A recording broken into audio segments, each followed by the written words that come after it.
We're back here, whole 9 yards on a Sunday evening, 8:22 p.m. Eastern. Brandon, how's it going? Good. How about yourself? Pretty good. I actually kind of missed like a decent amount of the Clippers game, unfortunately. I went to like some outlet stores or whatever. So fun. It was like 90 plus degrees Yeah. today. No, I it don't was. know how New Jersey is, but Yeah, it was the same. um, Yeah. I guess we'll start with the NBA games. I guess we'll start with the biggest game, Clippers Mavs. Clippers ended up winning. First home game win of that whole series comes in game seven. My my initial reactions, I'm happy the Clippers won because I think they are the better team at full power, full strength, full chemistry. I don't know how they're going to fare against the Jazz. I think I might be maybe at this point slightly higher than most people on the Jazz, just because most people say, whoever wins that series was going to beat the Jazz. And I think I agree with that, but something changed in me that kind of feels like the Jazz might be able to pull off an upset just because, I mean, last year, the Nuggets ended up upsetting the Clippers. And to me, I think the Nuggets upset would be a bigger upset than if the Jazz won this year against the Clippers. So I kind of just, anything could really happen. The Clippers are just so inconsistent. In terms of like there's no pattern in this series really. I mean, you thought a pattern was going to be that the home teams wouldn't win, and then the home team won in game seven. There's just no, I don't really get much from this series. Obviously Luka's great, but other than that, like there wasn't anything really too consistent. Kawhi had great games and bad games. Paul George kind of had the same thing, and all the rest of the players were also all inconsistent as well. The only person that might have been consistently bad might have been Kristaps, but even Kristaps, I mean, still has his like moments. He's just not, living up to what he probably should be. Initial reactions. I'm kind of on board with you for the next series. I don't want to say I'm with the Jazz over the Clippers, but if I think the last two games, I think it was basically just Kawhi saying, him just like putting the team on his back like he did 2019. So if he's gonna keep playing like this for the next round, then I think they're definitely are the better team. They probably would win the series if he plays like this. He had um how many points did he have? He had 28 points, but he was 10 of 15 from the field and he was making plays all over the court and all over throughout the entire game. I did watch the whole game. He was amazing, but I did, if he even with him doing this, I think against a better team in the Jazz, who are better than the Mavs, despite Luka, I think he averaged 35 plus for the series or whatever, but the Jazz are better. I don't think with the way the other guys are playing for the Clippers right now, they can win that series. So unless George steps up, so he was 5 of 15 tonight. I think he averaged like 22 points in this series. He didn't really have a big game. I think his most points in the series was 23. I want to say. He was 2 of 8 from three. So unless he starts shooting better and makes more of an impact, I don't know if I can go with the Clippers in this next series, even with the way Kawhi's been playing the last two games. I know game five, he was terrible, but games three, four, 6, and 7, he was amazing. So I just don't know if he can do that again. And even if he does, like I said, I don't know if I can go with the Clippers yet, just because of the other guys, the way they're playing, especially just really just George, honestly. Specifically because George is clearly the second best player. If he's not playing well, it's hard to beat a Jazz team, which I think we both think isn't that good, but it's still they're a better them as a whole. As a whole is probably better than the Clippers, but still it'd be a tough series with the way George is playing. With no Lakers, I mean, I feel like the Jazz's worst matchup might have been the Lakers just because, and there's no like, specifics to it other than just the fact that the Lakers have so much more star power than the Jazz do, and the Jazz are more of like Yeah, they have a system almost similar to like a Spurs, but just they don't have a Tim Duncan type of player. And I feel like if you just meet a team like the Lakers with like, two top 7, 8 players in the league, whatever you want to call AD right now and LeBron, uh, I just think that would be a horrible matchup for them. But I mean, I think the Jazz could easily beat the Suns in a series. I think they could easily beat the Nuggets in a series. I think the Clippers are probably their toughest matchup. If they can get past the Clippers, I think I would be tempted to pick them in the conference finals. I'm still gonna pick the Clippers in this series. I still think Kawhi is the best player in the series, not even close. And yeah, I think you could if George plays how he should play, he's probably, in my opinion, the second best player in the series. I think I'd rather have him than Donovan Mitchell. Not pandemic P, but if I can get what Paul George probably should be, then I think he's the second best player. And I know that's kind of a lot to say, just because he hasn't been good in the playoffs since, I mean, I don't know, like 2014. 2013. Yeah. Yeah. So 2013. Yeah. Yeah. But well, I was gonna say, I mean, I think Mitchell is honestly the second best player in this series, and then George, and then I want to say Gobert, and then after that, I think you can obviously just rattle off names. But you obviously I mean, out of the four best players, the two better players are on the Clippers, but they're just so inconsistent. I mean, like you were saying, I mean, they go down 0-2 to the Mavs, at home, and then they turn it up for games 3 and 4, have a terrible game 5, and then win game 6 and 7. And honestly, I think a lot of that was due to the Mavs just not having enough gas in the tank. I want to say, not Luka in particular, but everyone else. I mean, no one else really helped them these last two games. So I don't know how much credit I'll give to the Clippers. Obviously, you have to give some because they did come back, from 3-2 down to win this series. But I just think this Jazz team, I think they'll be fully rested, which I think helps. And some people may say it doesn't help. I think it does help against a team that just played 7 tough games. Every single game was tough in this series. And now they're playing a completely different team, a team that doesn't ISO and just pass like Luka does. And that's the way that the Mavs play. They're a team that passes the ball and plays really good defense, unlike the Mavs. So I think it's a completely different series than what they were just accustomed to for the last 2 weeks. So I think I wouldn't be surprised if they honestly go down 0-2 in this series too. I really wouldn't be surprised, unless Leonard has a crazy game, maybe in game 2 or game 1. But another factor will be his minutes. He did play 42 minutes in game 7. I didn't look at his minutes the last couple of games, but I'm assuming it's plus 40. So that's a big concern with him. Obviously, you rest him in the regular season for the playoffs, but a 7-game series in the first round is definitely not what you were hoping for going for this playoff run for Kawhi Leonard. the minutes, I guess they probably should concern me, like they concern you. I don't want them to concern me just because, like you're saying, I mean, load management has been a thing for Kawhi, not necessarily as much this season as past seasons, especially when it first kind of started, when he was kind of like, he almost innovated and created load management. But what scares me with the Clippers the most is just after they won those 2 games to get it to back to 2-2, that should have been more than enough momentum to just finish off the Clipper or the Mavericks. Like, you should not have lost game 5, really. It's a bad look. I mean, when, Kawhi should have been great in game 5. It doesn't make much sense to me. If this was a LeBron led team or, a team with some nice leadership, I just feel like, you go down 0-2 and you win games 3 and 4. Your team's, been playing well. You've kind of found yourself. It should be over in 6. It probably should. It really should. And they gave the Mavericks a chance to crawl back into the series, and Mavericks took a 3-2 lead, and the Clippers obviously came back again. But that's just scary because there was I thought the Clippers were going to win the series, but when they were down 3-2 or when they were down 2-0, there was no feeling like, okay, well, they're going to come back. This wasn't like, like in LeBron series, LeBron games, like, okay, LeBron, he's going to come back. Like, this isn't going to be, it's not over yet. Or at least it's not like, you don't feel like that. If you listen to any show or listen to, the insiders and the people who run the locker room, and they all thought the series was over when they were down 2-0. And I think people probably also thought the series was over when they were down 3-2.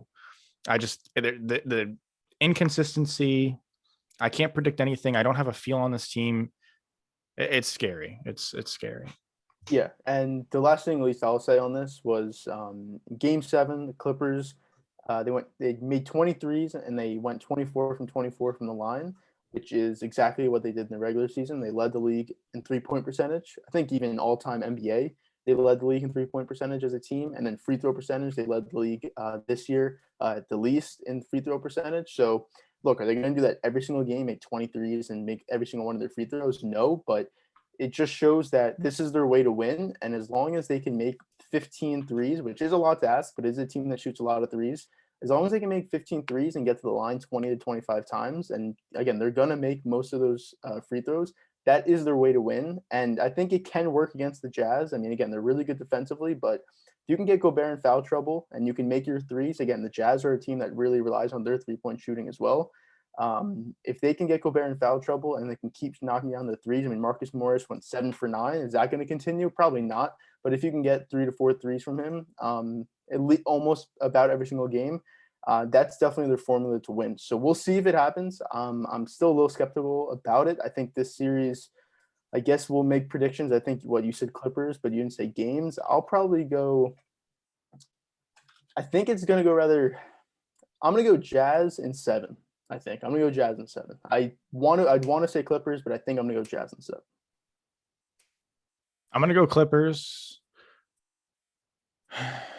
Like, I mean, I spent all this time talking about how I can't get a feel for the team. I want to go Clippers in 6 because I want them to reach their, potential. So I'll predict they do. Maybe I'm wrong, maybe I'm not. But I'll predict that and I'll go Clippers in 6. Games are gonna be tough. I mean, the Jazz, almost every series they're in, they typically don't really get swept. They're gonna make the Clippers earn it. Even if it's a sweep, those 3 out of those 4 games are gonna be close. I'll take the Clippers in 6. I think the Jazz make them earn it. It sets the Clippers up for an ugly conference finals just because you're proud. You just had a 7-game grueling series with Luka Doncic and the Mavs. Yeah. The Jazz series, if they get through the Jazz, and regardless of how many games it is, it's probably going to be pretty grueling, and it's probably going to go 6 or 7. And then you're going to have to play. If you play the Suns, that's tough. Like, that's tough. And if you play the Nuggets, that's also pretty tough. And they have no one to guard Jokic, anyways. So yeah, if they get there against Nuggets, even against the Suns, that's a tough matchup. But if they face the Nuggets, I think if they do make the conference finals and they are playing the Nuggets, obviously we'll see what happens when we get there. But I'd honestly go Nuggets. Honestly, I think the Nuggets would beat them in a series. I think it's an interesting conversation to have. I think DeAndre Ayton's also a tough matchup for them too. I mean, if DeAndre Ayton plays like he did, early on in that Suns Lakers series, especially where he just looked great against AD before AD, kind of fell apart. Well, I guess while he was, that's a tough DeAndre Ayton to play. As far as the Mavericks are concerned, the first person you look at to me is Kristaps. He's not good. He should not be getting paid a max contract. I don't know the exact specifics on it, but it's so much money. It's like $30 million. I think this is his second year of his 5-year, $150 million-ish contract. It's something like that. It's something absurd. He's a guy that's. I'll just tell you the contract real quick. It's basically $30 million plus for the next 3 years, and he's a free agent in 2024.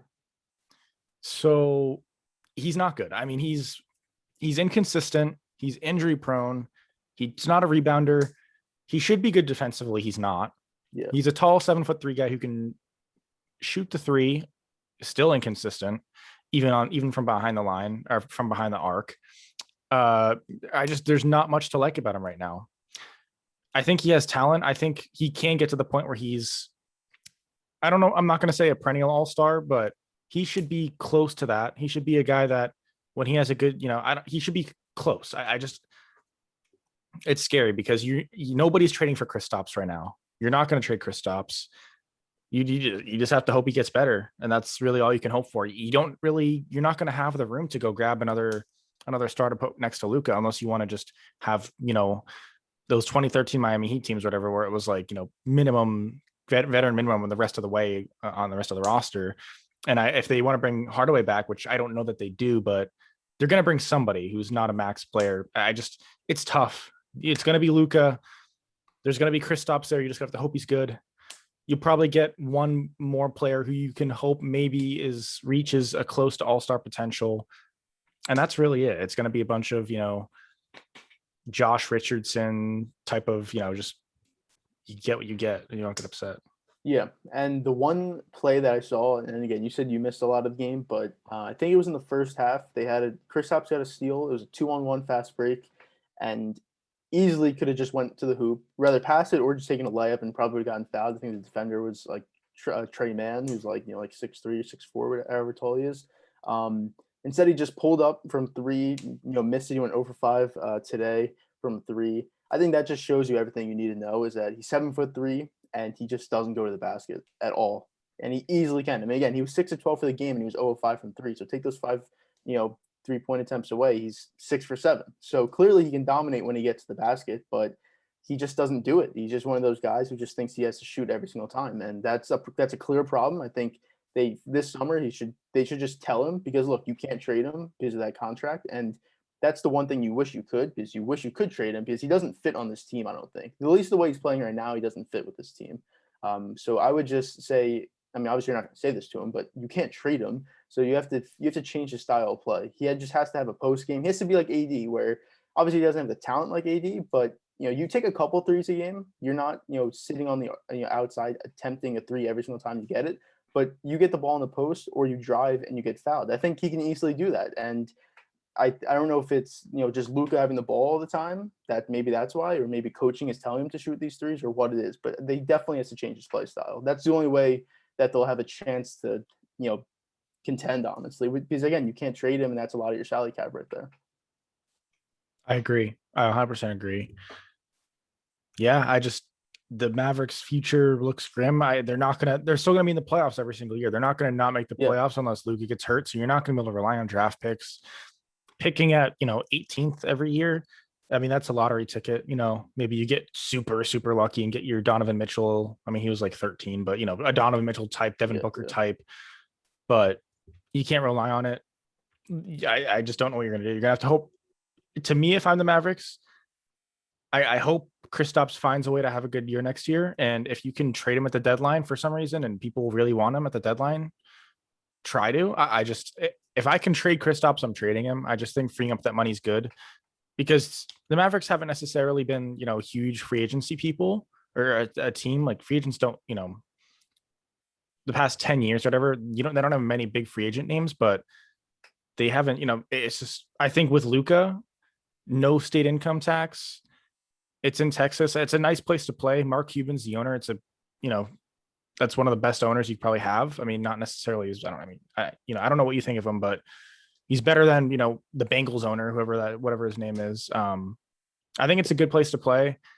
So if I could just unload that money and get a chance at a free agent, I would much rather do that than stick with Kristaps. But I mean, you'd have to hope he can play somehow well enough to get traded, or for somebody to want him, which I don't know. I don't know if it's possible. So, but I'm gonna guess that's it for Clippers Mavs, unless you have anything else to say. No, that's it. So we'll go to the first game today. Which did you get a chance to watch it? Yeah, I watched up until the fourth quarter, so I kind of missed the best part of the game. Yeah, it's when it got better. But it was definitely a surprising game. I mean, the Hawks. Oh, okay, something just fell. The Hawks were up like 20 plus, basically the entire game until like the fourth quarter, like you said. And the one thing I want to start with was, I don't know why Danny Green was guarding Trae Young to start the game, basically the entire game. I don't know why Ben Simmons wasn't. And again, remember we talked about it. We were saying, is he going to be Simmons or Thibault? And it was neither of them. So I don't know what was going on there, because it clearly didn't work. Trae Young, he was 11 to 23 with 35 points, 10 assists. He dominated the game, and obviously until the end when they started to let it slip away a little bit. But I really don't know what was going on with the defensive scheme there, because it seemed like everything else. Again, they were down 20, but I think it was more their defensive part than their offensive part, honestly. Because then they started getting it going, and Embiid was great in his first game back. We didn't know if he was going to play, but he did play. So I don't know. I guess, what were your thoughts on Green on Young and not Simmons or Thibault? My initial thoughts are: is Thibault's offense really bad enough to the point where he can't get, at least Green played 30 minutes, Thibault played 19. Is Thibault's offense bad enough to the point where he can't play a little bit more than 19 and take some of Danny Green's minutes? Because, it's maybe not every series, but this series, I'd like to have Thibault on the court. Maybe you're scared because, this is Embiid's first game back. You don't know if he's going to go for 39 points on 12 for 21 and 38 minutes. So maybe, but to me, I'd like to see Thibault at least a little bit more. I don't think Danny Green really needs to play. I mean, Green was 2 for 7, 0 for 4 from 3, and Thibault was 4 for 6, 2 for 4 from 3. You're not going to get that from Thibault every game. I mean, he's not going to shoot 4 for 6, 2 for 4 from 3, but I mean, he doesn't need to shoot the ball that much. Like, even if he went like 1 for 6, I mean, we know that's not where his value comes. Young had 35 points on 39 minutes, 11 for 23. I just, yeah, I don't know. I wouldn't like to see, I'd like to see Danny Green less. That's my thoughts. Yeah. And again, at the minimum, you could at least put Simmons on him, and you could Yeah. still have Green out there if you don't want Thibault in there. But that was just very curious. I'm pretty sure it'll change for game two. If it doesn't, then I think that's just terrible coaching because the same thing is going to happen with Trae Young, and he's shown it. I mean, that Knicks series in this game, he's shown it that clearly you need someone to guard him. Again, you're not going to ever stop someone like that, but you just need someone, whether it's a bigger guy who's more athletic like Simmons or a guy who's basically the same height as Young. I guess Young's probably like 5'11" actually, but Thibault's obviously smaller, who's just longer and is also really quick with his feet. So it's just weird, defensive matchups by the Sixers there. But the rest of the game, I mean, the Hawks made 23s. I think that really is what and helped them. And the Sixers only made 10. They were 10 of 29. The Hawks were 20 of 47. So again, the Hawks, this is what they do. They added all these offensive weapons in the offseason for the specific reason to where if they got to the playoffs, they could just beat you with offense. And that's exactly what they're doing. I mean, Young wasn't even great from three. He was only 4 of 11. But you had Bogdanovich, who was 5 of 12. Collins was 3 of 4, which I think I think that's really valuable if he can be shooting well from three, because he's not a great 3-point shooter, but he does attempt a decent amount. But if they can make 15 to 23s a game, they have a chance in every single game, no matter how good the Sixers are playing. And I think it is somewhat concerning for the Sixers that Embiid's going to go for 39 on 12 of 21. Simmons is going to be 7 of 7 from the field. Seth Curry is 7 of 12, 5 of 9 from three. Tobias Harris he's 8 of 13 from the field. So you had really good offensive performances from your guys, but your defense was not matching up to where it should have been. Obviously, the regular season, they were one of the best defensive teams. So I think there's definitely some stuff they have to switch up. And I think game two will be a very good game. And I think I wouldn't say determine the series, but I'd say it could definitely make or break the series for the Sixers. Yeah, I don't think the Sixers really want to win game two, obviously. I don't think they need to win game two to win the series. I will say about Doc Rivers, we've seen this year after year where he kind of just, I feel like he has some questionable decisions in playoffs. There's a reason that, and I know Doc Rivers is a good coach. He's a good coach, but there's a reason he really only has one ring. And it was that year where they traded. It was the first year where Garnett, Allen, and Pierce came together. I mean, that was like all of them were on the very, very tail end of their prime. That was like a free ring in a sense. I mean, I feel like a bad coach still, you probably win that ring, but he wasn't great on the Clippers. I don't know. I'm curious to see how he coaches it, how he coaches the rest of the series. But we'll see on that as far as that's concerned. Looking at like plus minuses, just pure plus minus. If we look at the Hawks, I mean, their starters were, Trae Young's minus 11, Collins, all the starters were minus 11, 10, 12. And the Sixers, obviously, their starters were plus 13, plus 12. But the Sixers bench, I mean, not Grant Hill, George Hill, minus 17. Their bench was horrible, and the Hawks bench was much better. I'm not going to get into super specifics on, I couldn't necessarily tell you like, whatever, but I'm just saying it's something to look at as, when the series goes on, it's something to look at. I don't know if this is a pattern we're going to continue to see necessarily, but. And another thing for the Hawks is that DeAndre Hunter didn't even play this game, so that's just another guy you're gonna have to worry about. He should be back next game, right? Yeah, he should. I think he said he had a sore right knee, so that means probably day to day. So I would assume he could play game two. I don't know that for sure, but that's another guy when he comes back you're gonna have to worry about. He's good defensively and he can knock down threes. So it's just another guy. Obviously, that your rotation gets even deeper than it is right now. I mean, they had. Herter had 15 off the bench, Lou Williams had 8, and Gallinari had 9 off the bench. So if you're going to keep getting that performances from people off the bench, and again, Solomon Hill was in the starting lineup. Obviously, when Hunter's back, that's not going to happen. But again, that just adds more depth to your rotation, which only helps the Hawks and hurts the Sixers. So again, I think game two, you said it's probably not a must win. I think it's very close to a must win. I don't think it. Yeah, it's close. It's definitely close. I think it's like, if we're talking percentages, I think it's north of 90% and probably north of 95%, honestly. That's just the way I look at it. I think the Sixers are talented enough to come back from 2-0, but it's if a team's hot offensively, especially the Hawks with all the weapons that they have, it's just hard to beat them. It's just hard to stop a team like that when they have that many weapons offensively. Yeah, I don't disagree. I mean, does game one, you took the Sixers, right? I'm pretty sure at least. Yeah, I think I took them in 6. Does this game change your, does it change your outlook?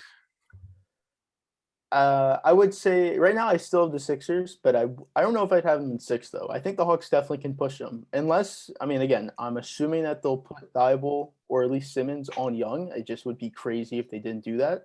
So I think that will change somewhat in the game. Obviously, other guys are gonna have to step up and be consistent for the Hawks, which you obviously look at Bogdanovich, Collins, and then Hunter when he comes back. So if those guys can step up and play better offensively, obviously they're still playing really good right now, but be more impactful in the game, I'd say. I think it definitely could go 7, and I wouldn't be surprised if the Hawks would win. I know I may be predicting a lot right there, but if they keep playing like this offensively, it's just hard to beat a team when they're that good offensively. No matter how good your defense is, it's just really hard to stop a team like that. I don't think this is going to happen, but if the Hawks were to win, just to think about it for fun for a little bit, this was a team that probably wasn't expected to make the playoffs going into the year. We at best had them in our plan, probably. Yeah. That would be crazy to see them make the conference finals, to be better than the Sixers, better than the Raptors, better than the Celtics, better than the Bucks, better. I mean, not necessarily better than the Bucks, but get further than the Bucks, assuming the Nets win that series. I mean, we don't know yet, but Yeah. it would just be crazy. And then you look at the Sixers, and you'd probably have to really, really legitimately consider blowing it up.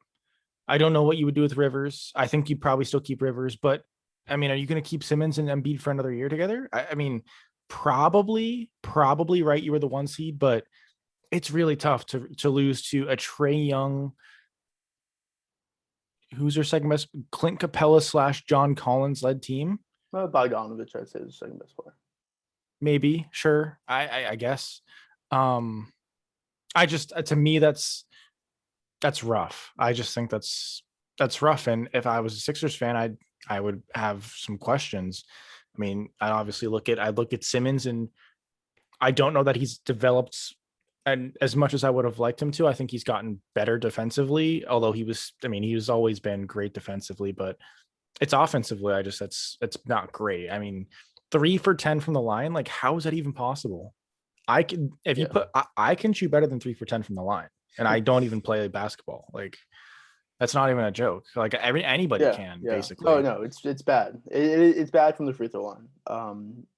But I guess if they were to blow up again, I don't think they would. Let's say they lose, I don't think they would.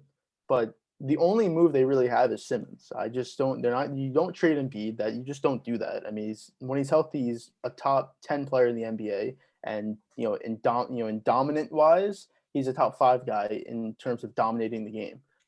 But the only move you can make is trading Simmons. But like, who would you trade him for? They're like, what guy is there out there to trade for that would fit this team right now? Obviously, you'd be looking at a guy who can handle the ball, because without Simmons, you don't have that. So what point guard / ball handler is out there who is willing for another team to want Simmons and to trade this guy? I just don't exactly know where that'd be. I think Harden was that guy. And I guess we can maybe talk about the Nets and Harden right after this, just quickly. But that obviously isn't on the table anymore. So who would that trade even be for?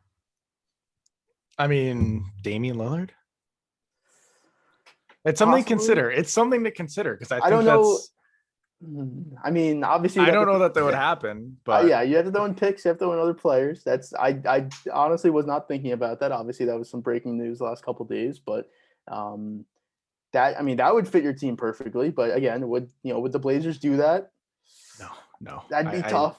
That'd be tough to do, but it's definitely a possibility. I was not thinking about that before you said that. So Damian Lillard would have to basically do what Aaron Rodgers is doing right now. He'd have to probably not force his way out, but he'd have to get pretty close to. He'd have to be like wanting to be traded and be pretty open about it. How could that happen?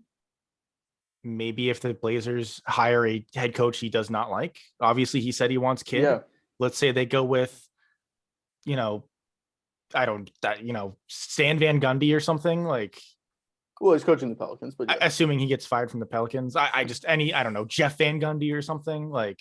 Well, Assuming the that, news today that kid withdrew his name from the coaching candidate list, I guess helps that possibility of him being traded because that's the guy he said he wanted, and now he's not even going to be available. yeah, So but that's a little bit different. I mean, I'll go with it. I just think that if they went out of their way to like not listen to Lillard, similar to what the Packers have done with Rodgers, if you want to say that, it's interesting. If logistically, I don't know. I don't know. Like again, you'd have to give up Simmons plus a lot of stuff. a lot of I stuff. don't I don't know exactly what. I mean, do the Blazers want Tobias Harris? I don't think so, but maybe. I mean, I almost think you could do again. This is I don't even know money wise anything like that, but I think you would almost do a Simmons, Maxi, and then maybe another guy, maybe even two more guys, and then obviously draft picks is what you're gonna have to give up. But and they still have draft picks. Not like they've been trading their picks away. Not like you lost all that for Harden or anything like that. So I don't think I think a Simmons, a Maxi, rather one or two other guys, and then a couple picks, whether it's pick swaps or just picks in general. Um, I don't think that's the worst offer, honestly. Again, you're getting a guy in Simmons who is a defensive player of the year player. I still only like 24, I think 20, 24, yeah, like something 25. like that. Yeah. Obviously, you do know what he is, so that is a good thing. I'd rather have a guy who who he is than not know who he is. You get a guy in Maxi who's shown potential this year. Again, he was a rookie. That's a good bet. Could be a starting point guard, could be a backup point guard, 6-man off the bench. Obviously, those picks are now they're not going to be super valuable, but they are first round picks. For a market like Portland that you don't really attract free agents, to get a guy like Simmons, if a Lillard does want out, that's not the worst thing. That really isn't. And that trade, we have to see what the other trades would be like. But like a Lakers, I don't know, like a Knicks, other those guys don't have the value that a Simmons has. So definitely not the worst possibility. Definitely not the worst possibility.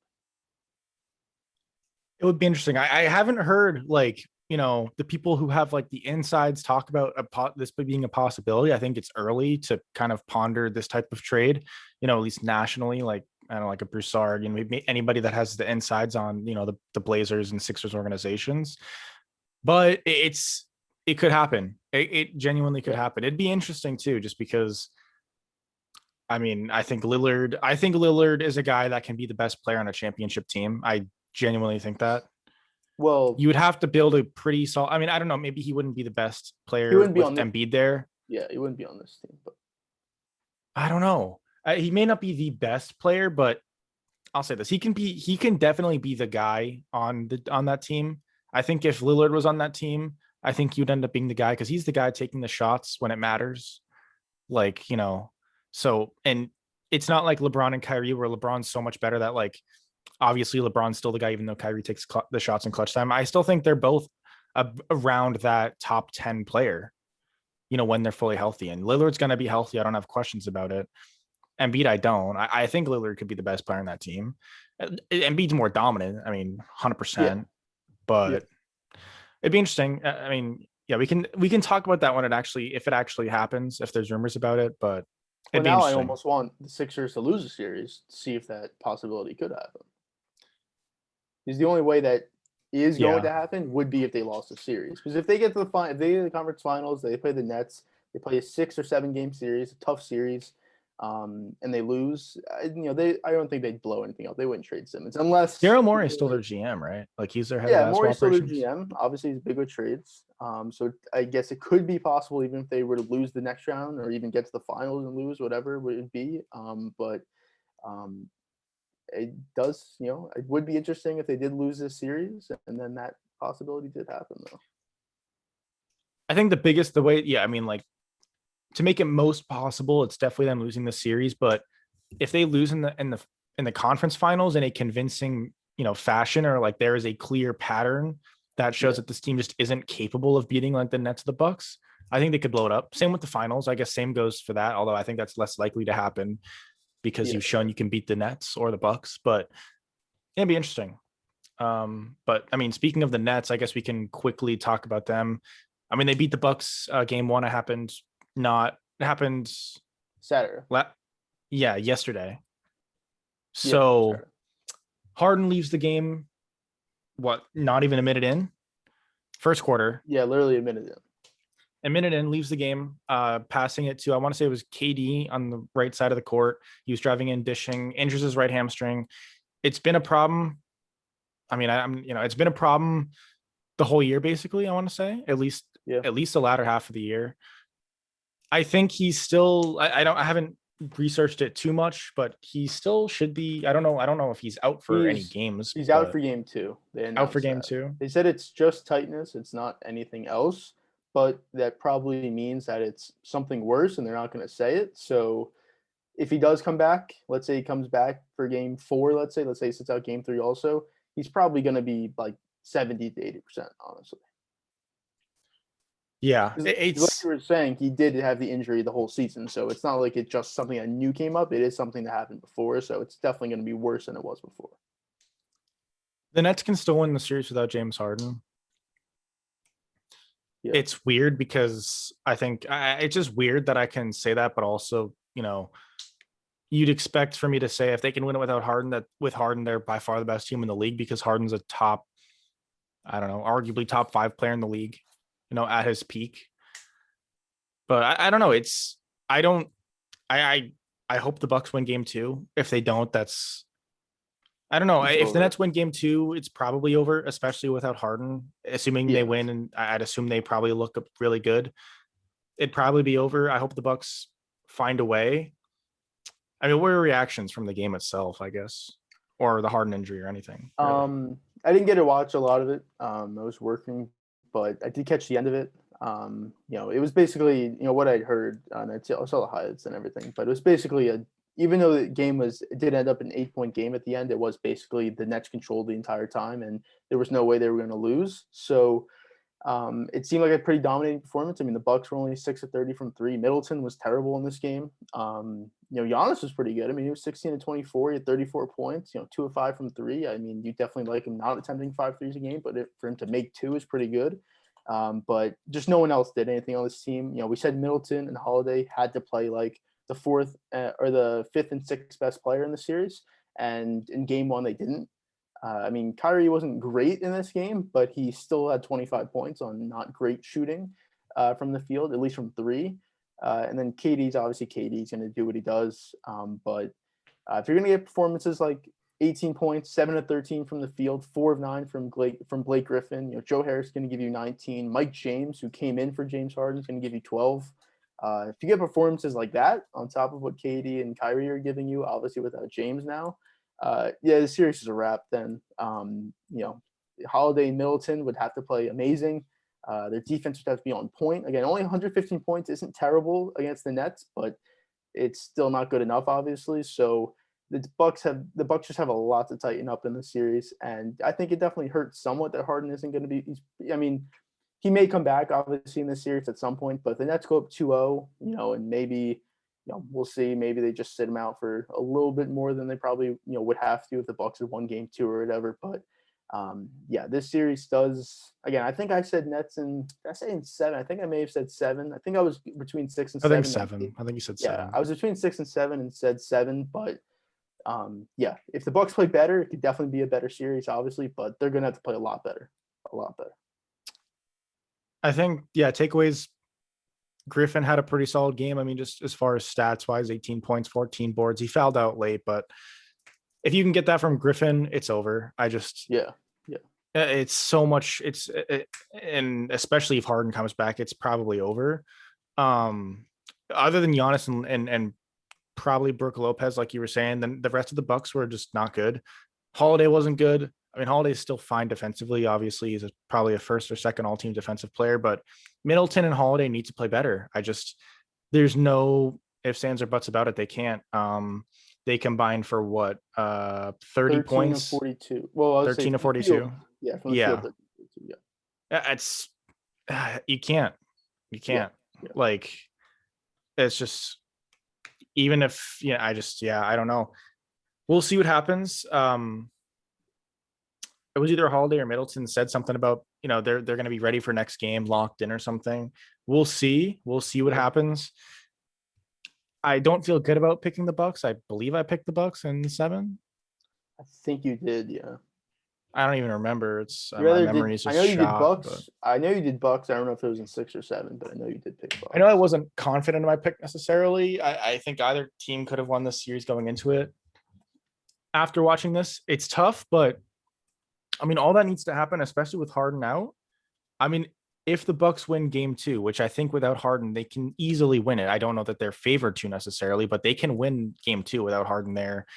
If Holiday and Middleton play better and Griffin doesn't go 18 for 4 and 18 and 14, I mean, they're going to win game 2. Now, that also implies that Lopez has a good game. Giannis has a good game. Durant doesn't, go insane. Kyrie doesn't go insane. So we'll see what happens game 2. But I think it's still a winnable series for the Bucks.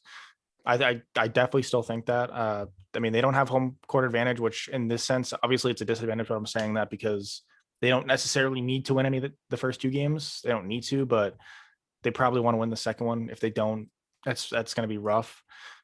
It also allows the Nets to kind of just, like you said, they can kind of play with Harden's rest time. The more rest time you allow for Harden, the worse. If you can put the pressure on the Nets and Harden to play game 3, great. Because if he plays if he comes back game 4, he's probably 90 to 95%. If he comes back game 3, he's probably 80 to 85% or whatever, 75 to 85. I'm just saying it's Yeah. you'd like to force them to actually play this series. So I don't know. We'll see what happens. It's going to be interesting. Maybe it won't be. I don't know. But Yeah, but that was Saturday night. We talked about the games today. I guess the Suns and Nuggets game is going to be tomorrow night.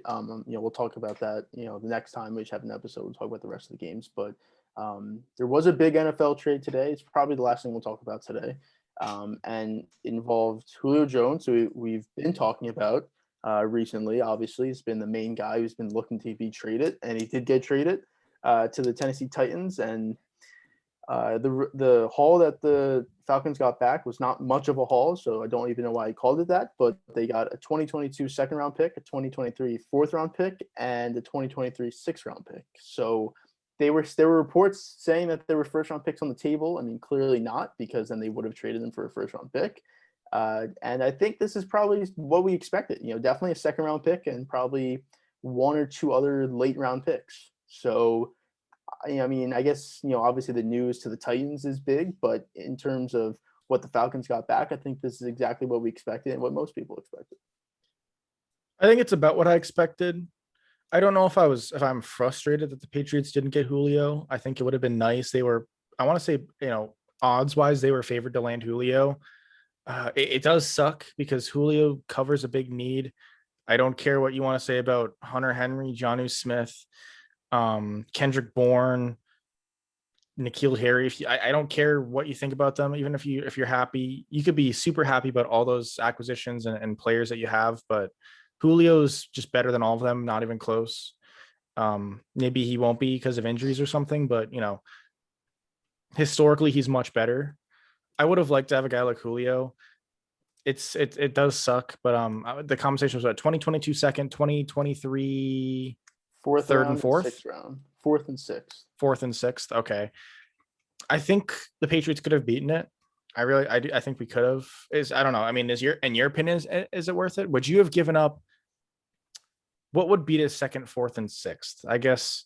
Would you have given up a second, fourth, and fifth? If I was the Patriots, Yeah.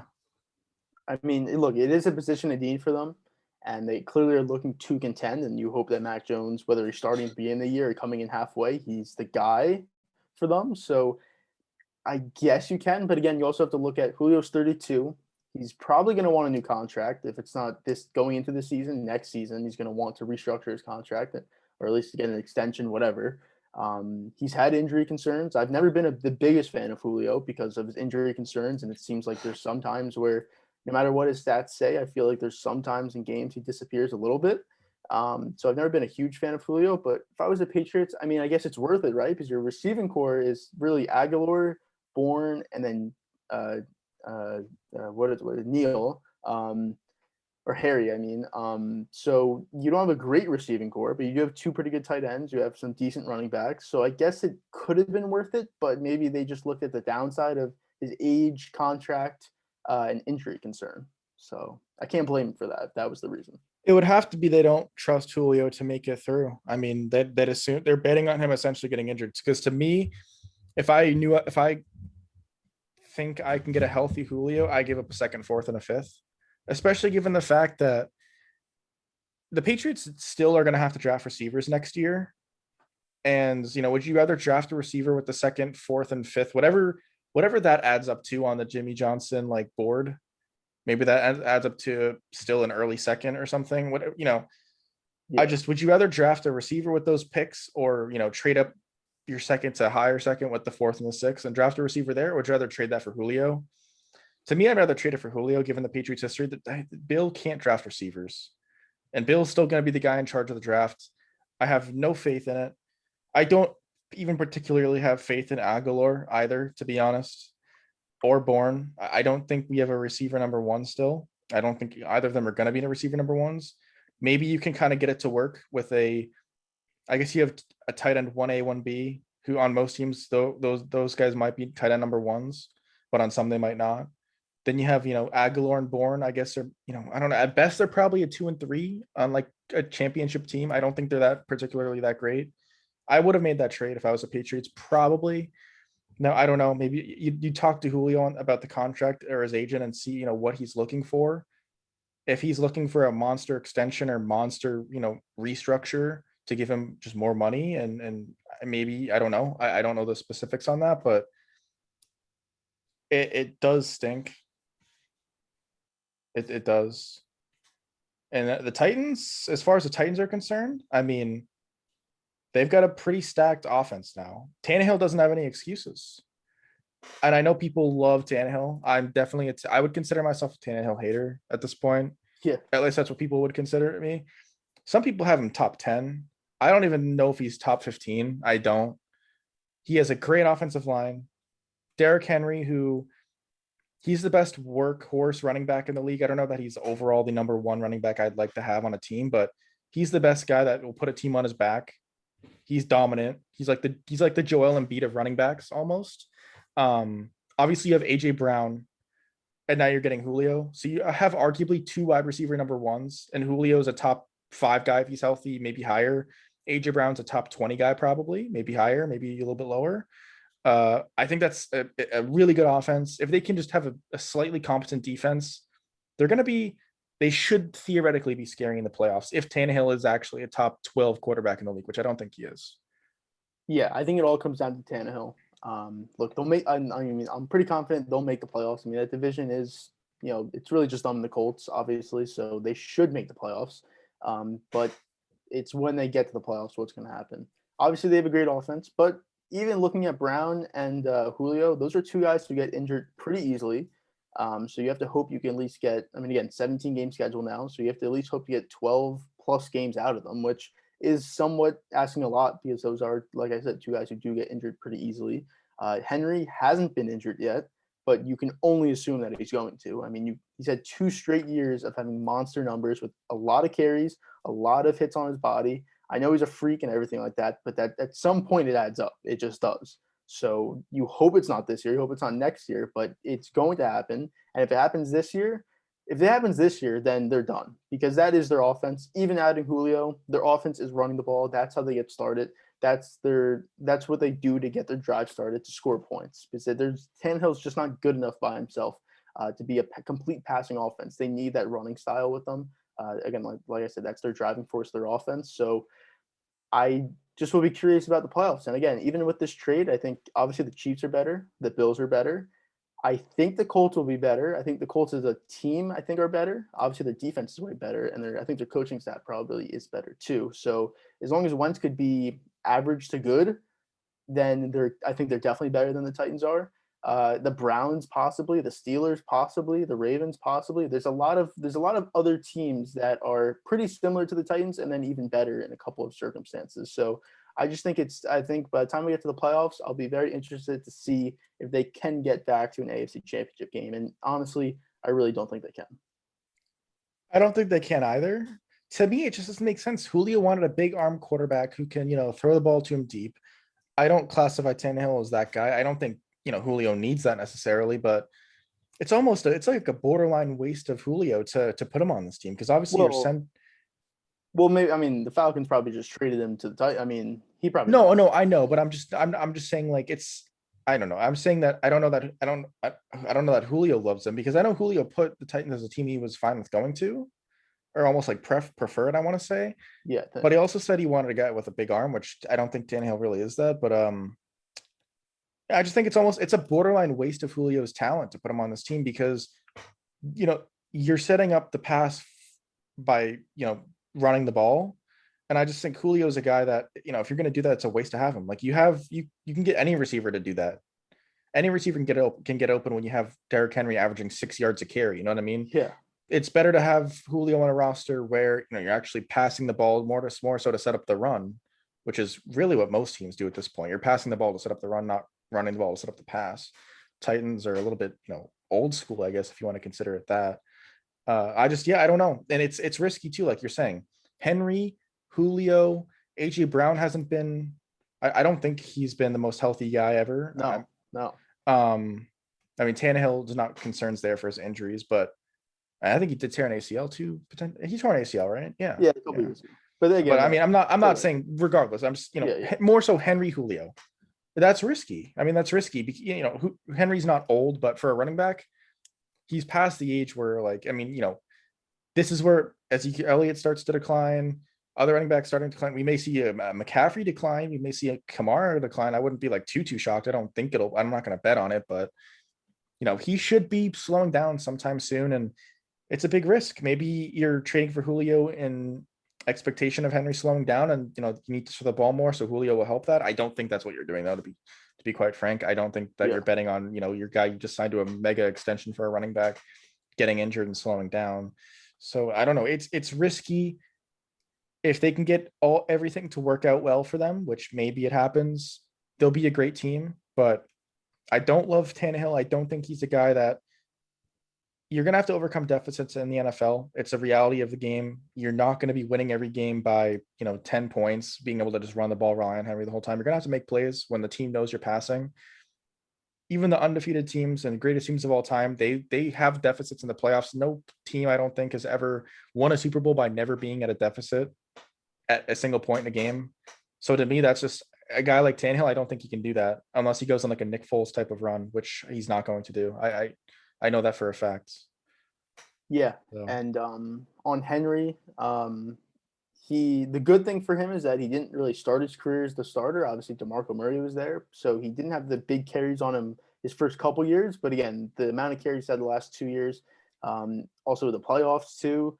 It's basically now he's basically caught up to where he should have been when he started his career. So you definitely will see some decline there also. And then even with that offense, I mean, you saw two guys leave from their team, and Jonnu Smith and Corey Davis. They had huge years last year, so it does, relate to your argument about it's basically you can put any type of player in that offense as a receiver or tight end, and they can get open and they can put up numbers because you have a guy like Henry where teams have to put 8 in the box or 7 in the box, whatever, to stop the run. So I think again, and Julio's obviously better than those guys, but you could have also just done it with a Corey Davis or with a Jonnu Smith again.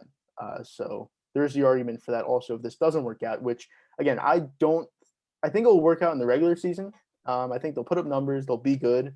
They'll obviously be over 500 and make the playoffs. But when it comes to the playoffs, adding a wide receiver to a team, unless he's like, and I know Julio's going to go down as one of the best receivers of all time, but it just this team I don't think exactly needed that. If they would have got a defensive end or like a crazy linebacker who's like one of the top linebackers in the league, like a Bobby Wagner from a couple years ago, then I think it would have made a much bigger impact. And then we could actually be talking about them being up top with like the Bills or the Chiefs, potentially. But this, I think it kind of keeps them where they're at. And maybe they could win a playoff game because, Tannehill, has Julio with them. But I just really don't know, honestly. Yeah, it's no guarantee they make the playoffs. I mean, I know you're saying that. It's not a guarantee they make the playoffs just because there's so many solid teams in the AFC, like you were saying. I mean, Ravens, Patriots, Browns, Bills, Dolphins. There's a lot of teams. Even the Raiders. I mean, the Raiders aren't great, but they're going to be competing. It's going to be tough for them. Yeah. So But I didn't know you were like low on Julio though. That's interesting. I've been low on him for a couple years. Yeah, I don't know why. But I've not been the biggest Julio fan. I would Uh, be. I'm probably I think I like. I mean, I don't know if I like him more than the average person, but I would consider myself a Julio fan. Maybe it's because that 2016 season he was just so good. But I think you're right on. He's pretty injury prone, and he does tend to sometimes disappear from games. It doesn't. I don't know that it why, but he's not like a completely dominant force. But he's still yeah, so good, and I think he has potential. He's not a Larry Fitz. Like he's not Larry Fitz. He doesn't have his hands or anything, but similar to Larry Fitz in the way that Julio can probably play for another 5 years, not top five receiver quality, but he's going to be like Larry, where he's probably playing unless he doesn't like the game of football as much as Larry. But if Julio wanted to play till like 30, 39, he probably could. He's 32 right now. I think he could probably yeah. maybe 37. He probably has another 5 years left. And I'm not a top five receiver quality, but as a top 2 or 3 receiver. Yeah, and I mean, he's never had a major injury, just always a hamstring, a finger, a hand, a wrist, a knee. It's always something like that, which add up to the point where he probably will get that major injury. But I mean, he's such a freak of an athlete that he probably could play in the NFL for a couple more years, at not obviously top 5, top 10, but, top 20, 25. He definitely could. But it's just, I don't know. I've just, like I said, he disappears from games. There's times, I know this. I don't know. Technically, I guess it's really isn't his fault, but he never seems to score touchdowns, which it's just crazy to me. He puts up 1,400 yards basically every single year, but he always has less than double-digit touchdowns, which I think is just. And I know he gets double teamed a lot, but if you're putting up 1,400 yards over 16 game season, again, he'd usually play like 13 or 14 games. It is kind of ridiculous that he would never score touchdowns. And again, I guess I can't blame him for that, but if you just look at his touchdown numbers compared to like an Antonio Brown, the same timeline, Odell when he was, in his prime, everything like that, he was just so much lower than those guys. And I just always found that very curious. Yeah, no, you're definitely right on that. I don't know that I blame Julio necessarily, but I'm actually interested. One episode, we definitely need to do like a top whatever amount of wide receivers, because wide receiver is a position where it's pretty, it's not like there's no consensus number one guy really. Like some people will take, I mean, Right now, who's your number one right now? That's what I'm uh, saying. I don't think like in general, I don't yeah, know that no, I there's like a mean, consensus number one guy. Like during Michael Thomas's big year, like a lot of people thought him, but it wasn't, it wasn't the like 99% of people. Where his quarterback, it's a little bit different, I yeah, think. I would say, I mean, like, for me, I think it'd be Hopkins. I just think Hopkins probably is the best wide receiver in the league. I think Adams could be up there. Tyreek Hill could definitely be up there. I think he's just I almost put him in a different category of wide receiver, which sounds weird, but I'd probably say Hopkins. I think all around, I think he's the best wide receiver in the league. But again, it's not a consensus number one. It really you can go multiple ways, and I don't think you'd be wrong if you go with Adams, Hill, or Hopkins, or even anyone else. Honestly, No, I agree. We have to do that because I think that's there's a lot of people have big opinions on my receivers, and I just it'd be interesting to see where people like. I mean, we're like not that Odell's the number one or even number top 10, but like I'm curious where people have somebody like Odell. Like, where do people have Michael Thomas right now? Like, where would you have Michael Thomas? Would you have Michael Thomas in your top five? I definitely wouldn't. no, I'm way lower on Michael Thomas than most people. I want to say, but even when he had that big year, there was not a moment where I ever thought Michael Thomas was the best receiver in the league. And people yeah, on national TV kept saying it, and it kept annoying me because he's just not. He's good. He was a top 10 guy that year. He was borderline top five, probably top five that year. At least statistically, he was definitely number one, but statistics don't tell the whole story. To me, when healthy, Julio is my number one. He's not my number one anymore, but he was for a while. Just as far as if you're giving me a game of this receiver fully healthy, it's Julio to me. I think, he's a freak athlete, way more so than any other receiver in the league, maybe other than Hill. Right now, to me, I think it's probably Hill. And I do see what you're saying on that like different category. I almost put him yeah. in a different category too. And then almost people kind of count him out. Like when I hear people talk about it, like they have him in that conversation, but I never hear people really put him one. Like I feel like it's always like a Hopkins, or back in the day it was a Thomas, Odell back in the day. But I just Hill is so good, and obviously Mahomes is what makes that offense so special. But Hill's right there too, and so is Kelsey to a certain extent. But I think Hill is just so special. People want to come. John Ross basically went number 9 overall because of Tyreek Hill. Really, I Yeah. just think that there was a if there's a and Ruggs too. Really, I mean Ruggs was a guy that like he could be the next Tyreek Hill or whatever. It just I think Hill's really special. So Yeah, and I think a you lot. can't not double Hill. Like you can't not. To Yeah. me, yeah, it's Yeah, and I think a lot of it has to do with the quarterback too. Like, you look at like I think Adams is definitely a good receiver, but if he doesn't have Rodgers, I don't really know how great he still is. I think he's still really good, but I don't think he's top 3 wide receiver like he probably is right now. Just because of Rodgers. I mean, they have such a good connection. He's also a guy who scores a lot of touchdowns too, but you know, I think a lot of it has to do with quarterback too. But yeah, I think it's definitely something we could do, and we could look at it through a lot of different ways, like talent wise, production wise, impactful wise. The quarterback, the team. Like, there's a lot of stuff we could look at it through. yeah. Yeah, we'll definitely do more stuff like that down the line. I wanted to react to some Colin Coward video. We didn't get the time to do that, but stuff like that. I guess, but that's basically it for this episode. Unless you have anything else to add. No, I mean that was it. That was the big NFL thing. That's probably, unless Rodgers or Watson somehow happens, that's probably the biggest thing that happened in the NFL up until the season starts. So yeah, I guess that was our one NFL thing. Yeah, but that's pretty much it. Take this time to look through the description if you haven't. I know I say it every episode, but like, comment, subscribe, whatever, notification bell, all that stuff that everyone talks about on YouTube. Gonna start trying to upload more of that clips channel. I haven't really gotten to it, but I want to start doing some, not only just like clips of the podcast, but some reaction type of stuff. Maybe like we did a Sporkle quiz, some Sporkle quizzes. We could do Sporkle quizzes on that. That's easy, fun stuff for the channel. So stay tuned for that. If anything does actually get uploaded on that, which it should soon, I will definitely talk about it. But that's pretty much it. We'll be back. Today's Sunday. Schedule's a little bit more difficult to work out these days, just with people are busy and stuff, I guess. Yeah. But we'll probably be back. Tuesday probably.